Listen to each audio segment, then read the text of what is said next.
वह आईआईएम के मेस में लंच लाइन में मुझसे 2 जगह आगे खड़ी थी। मैंने अपनी नज़रों के कोने से उसे देखा, सोचते हुए कि आखिर इस साउथ इंडियन लड़की को लेकर इतना हंगामा क्यों हो रहा है। उसकी कमर तक लहराती बालियां तब हिल रही थीं जब वह भूखी शरणार्थी की तरह अपनी उंगलियों से स्टील की प्लेट पर टैप कर रही थी। मैंने उसकी गोरी गर्दन पर 3 काले धागे देखे।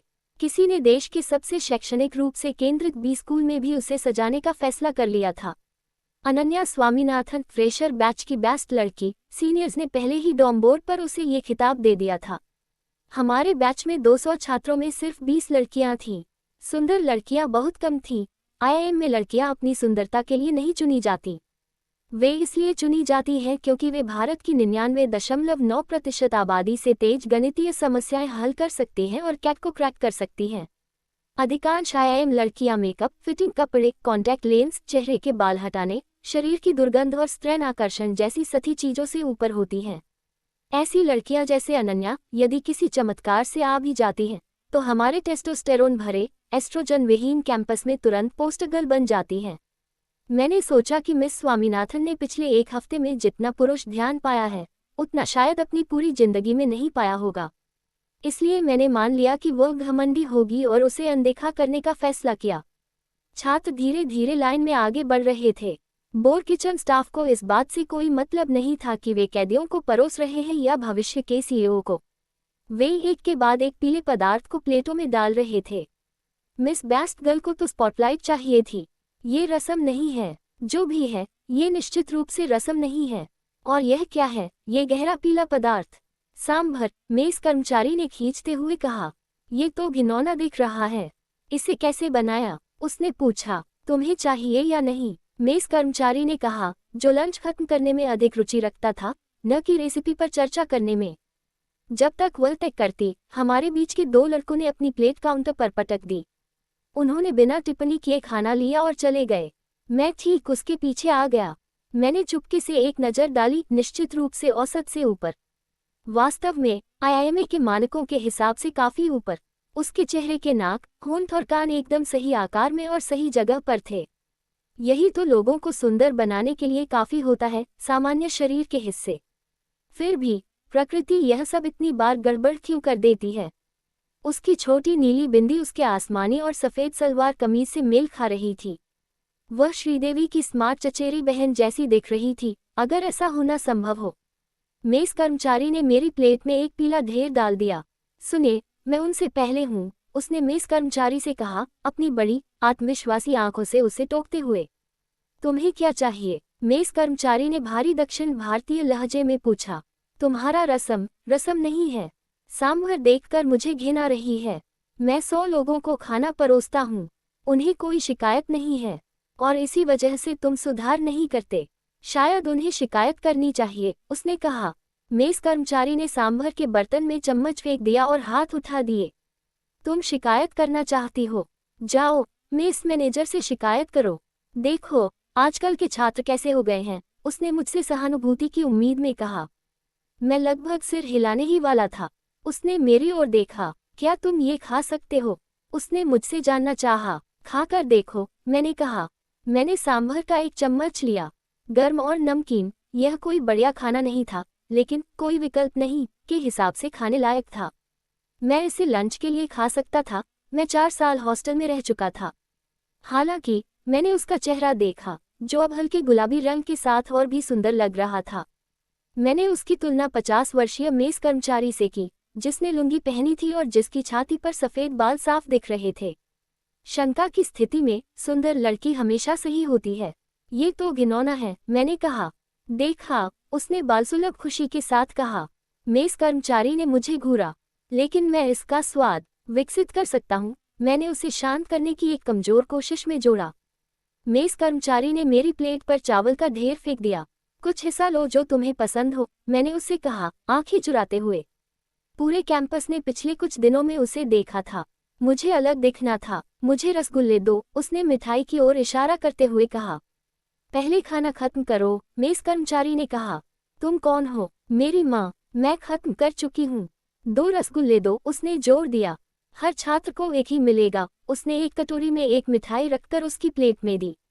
ओह, ये घिनौना सांभर तो बिना सीमा के परोसा जा सकता है, लेकिन जो खाने लायक है उस पर पाबंदी है, उसने कहा। लाइन हमारे पीछे लंबी हो गई। लाइन में खड़े लड़कों को कोई परेशानी नहीं थी। उन्हें बैच की सबसे सुंदर लड़की को निहारने का मौका मिल गया था। मेरा उसे दे दो, मैंने कहा और तुरंत पछताया। ये रसगुल्ला तो गया, और वो लड़की तुम्हें कभी डेट नहीं करेगी, मैंने खुद को डांटा। मैं तुम्हें देता हूँ, मेज कर्मचारी ने सद्गुण से कहा और मेरी प्लेट में मिठाई डाल दी। मैंने अपनी कटोरी उसे दे दी। उसने 2 रसगुल्ले लिए और लाइन से बाहर निकल गई। ठीक है दोस्त, सुंदर लड़की अपनी राह पर गई, रसगुल्ला रहित हारने वाला अपनी। मैंने सोचा, एक कोने में जाकर बैठ जाओ। उसने मेरी ओर देखा। उसने मुझे अपने साथ बैठने को नहीं कहा, लेकिन उसके हाव भाव से लगा कि अगर मैं बैठ जाऊं तो उसे बुरा नहीं लगेगा। उसने अपनी छोटी उंगली से एक मेज की ओर इशारा किया, जहां हम आमने सामने बैठ गए। पूरा मेज हमें घूर रहा था, ये सोचते हुए कि मैंने ऐसा क्या किया कि मुझे उसके साथ बैठने का मौका मिला। मैंने बहुत बड़ा त्याग किया है, अपनी मिठाई, मैं उन्हें बताना चाहता था। मैं क्रिश हूँ, मैंने कहा, चम्मच से सांभर में कुछ डूडल बनाते हुए। मैं अनन्या, ये सब वाकई भयानक है ना? उसने कहा। मैं हॉस्टल के खाने का आदी हूँ, मैंने कंधे उचका दिए। मैंने इससे भी बुरा खाया है। इससे बुरा खाना सोचना भी मुश्किल है, उसने कहा। मैंने एक हरी मिर्च पर काट लिया और खांसने लगा। उसके पास पानी का जग था। उसने जग उठाया, आगे झुककर मेरे लिए पानी डाला। पूरे मेज से एक सामूहिक आह निकल गई। हम सबके लिए किसी फिल्म का सीन बन गए थे। उसने अपने 2 रसगुल्ले 4 कांटों में खत्म कर लिए। मुझे अभी भी भूख लगी है। मैंने तो नाश्ता भी नहीं किया था।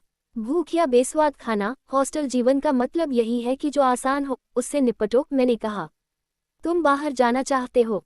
मुझे यकीन है कि इस शहर में ठीक ठाक रेस्टोरेंट होंगे, उसने कहा। अभी हमारी क्लास 1 घंटे में थी, लेकिन मिस बैस्टगल ने मुझे बाहर जाने के लिए कहा था, भले ही ये सिर्फ उसके पेट के लिए था। और जैसा कि सब जानते हैं, फीमेल क्लासमेट्स हमेशा क्लास से पहले आती हैं। मत कहो कि तुम लेक्चर के लिए मर रहे हो, उसने कहा और खड़ी हो गई, मुझे चुनौती देते हुए। मैंने कुछ चावल चम्मच में लिया। उसने पैर पटका, वह बेस्वाद चीज छोड़ दो। 400 आंखें हमें देख रही थीं, जब मैं मिस अनन्या स्वामीनाथन के साथ मेज से बाहर निकला, जिसे आईएमए के लोकप्रिय वोट द्वारा बैच की सबसे सुंदर लड़की माना गया था। तुम्हें चिकन पसंद है? उसने पूछा, मेन्यू अपनी नाक के पास रखते हुए। हम टोपाज नामक एक साधारण लेकिन एस बड़ी ई वाले रेस्टोरेंट में आए थे, जो कैंपस से आधा किलोमीटर दूर था। जैसा कि अधिकांश मध्यम स्तरीय भारतीय रेस्टोरेंट में होता है, वहाँ पुराने हिंदी गानों के उबाऊ वाद्य संगीत संस्करण बज रहे थे और टेबल पर छोटी मोटी प्याज रखी हुई थी। मुझे लगा अहमदाबाद शाकाहारी है, मैंने कहा। कृपया, अगर ऐसा होता तो मैं यहाँ मर जाती। उसने वेटर की ओर मुड़कर आधा तंदूरी चिकन और रुमाली रोटियां ऑर्डर की। क्या बियर है? उसने वेटर से पूछा। वेटर ने डरते हुए सिर हिलाया और चला गया। ये गुजरात है, यहाँ शराबबंदी है, मैंने कहा। क्यों? गांधी जी का जन्मस्थान है, मैंने कहा। लेकिन गांधी जी ने हमें आज़ादी दिलाई थी, उसने छोटी प्याज से खेलते हुए कहा। लोगों को आज़ाद कर क्या फ़ायदा, अगर उन पर पाबंदियां लगा दी जाएं। बात सही है, मैंने कहा। तो तुम रसम और सांभर के एक्सपर्ट हो। क्या तुम साउथ इंडियन हो? तमिलियन, कृपया सटीक रहो। बल्कि तमिल ब्राह्मण, जो तमिलियन से बहुत अलग है। इसे कभी मत भूलना। वेटर ने हमारा खाना परोस दिया। उसने अपने दांतों से चिकन की टांग तोड़ी। और तमिल ब्राह्मण कैसे अलग हैं? खैर, एक तो ये कि न मांस और न ही शराब। उसने चिकन की टांग से क्रॉस का इशारा करते हुए कहा। बिल्कुल, मैंने कहा। वह हंसी। मैंने नहीं कहा कि मैं एक अभ्यास करने वाली तम ब्राह्मण हूँ। लेकिन तुम्हें ये जान लेना चाहिए कि मैं सबसे पवित्र उच्च जाति के समुदाय में जन्मी हूँ। तुम्हारा क्या हाल है, सामान्य व्यक्ति? मैं पंजाबी हूँ, लेकिन कभी पंजाब में नहीं रहा। मैं दिल्ली में पला बड़ा हूँ। और मुझे अपनी जाति के बारे में कोई जानकारी नहीं है, लेकिन हम चिकन खाते हैं। और मैं खराब सांभर तमिल ब्राह्मणों से बेहतर पचा सकता हूँ, मैंने कहा।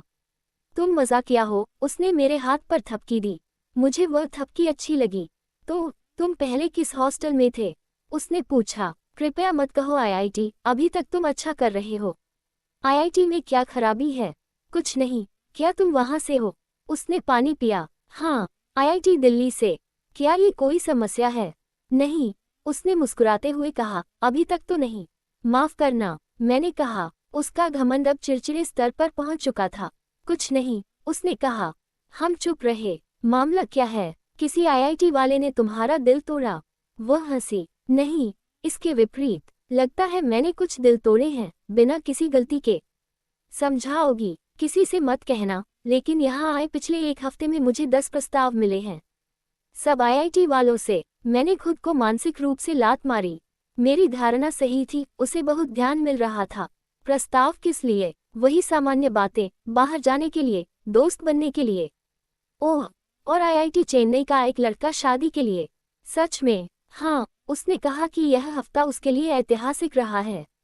वह आईआईएम में आया और अब उसे अपनी पत्नी मुझ में मिल गई। शायद मैं गलत हूँ, लेकिन मुझे लगता है कि उसके पास कुछ गहने भी थे। मैंने अपने माथे पर हाथ मारा। नहीं, मेरे कॉलेज के साथी यह नहीं कर सकते, चाहे कितनी भी कमी क्यों ना हो। तो तुम समझती हो कि मेरा आईआईटी से होने पर तुम्हें लेकर चिंता करना स्वाभाविक है, उसने अगला चिकन पीस उठाते हुए कहा। ओह, तो ये स्वाभाविक प्रतिक्रिया है। अगर मैं आईआईटी से हूँ, तो मुझे 10 मिनट के अंदर तुम्हें प्रपोज करना चाहिए। मैंने ऐसा नहीं कहा, तुमने ऐसा ही संकेत दिया। मुझे माफ कर दो, कोई बात नहीं, मुझे तुम्हारे ऐसा होने की उम्मीद थी। एक बात बताओ, क्या तुम अकेली संतान हो? अमीर माता पिता? गलत, गलत। मेरा एक छोटा भाई है, और मेरे पापा बैंक ऑफ बड़ौदा में चेन्नई में काम करते हैं। वैसे तुमने सोचा क्या था, मैं कैसी हूँ? कुछ लड़कियां ज्यादा ध्यान नहीं संभाल पाती। 2 दिन की लोकप्रियता और फिर हर लड़के को उनके सामने झुक जाना चाहिए। ये सच नहीं है। क्या मैंने तुम्हारे साथ बाहर आकर ऐसा किया? उसने बड़े करीने से चिकन की हड्डियां एक प्लेट में रख दी।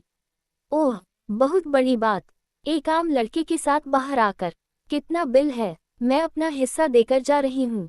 मैं खड़ा हो गया। अरे, उसने कहा। क्या? सॉरी, प्लीज बैठो। मुझे बातचीत में अब कोई दिलचस्पी नहीं थी। जितना आकर्षक एक सुंदर लड़की हो सकती है, उतनी ही अप्रिय एक घमंडी लड़की लग सकती है।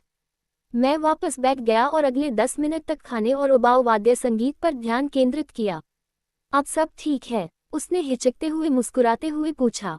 तुम मेरे साथ बाहर क्यों आई? अपनी गिनती को 11 तक ले जाने के लिए।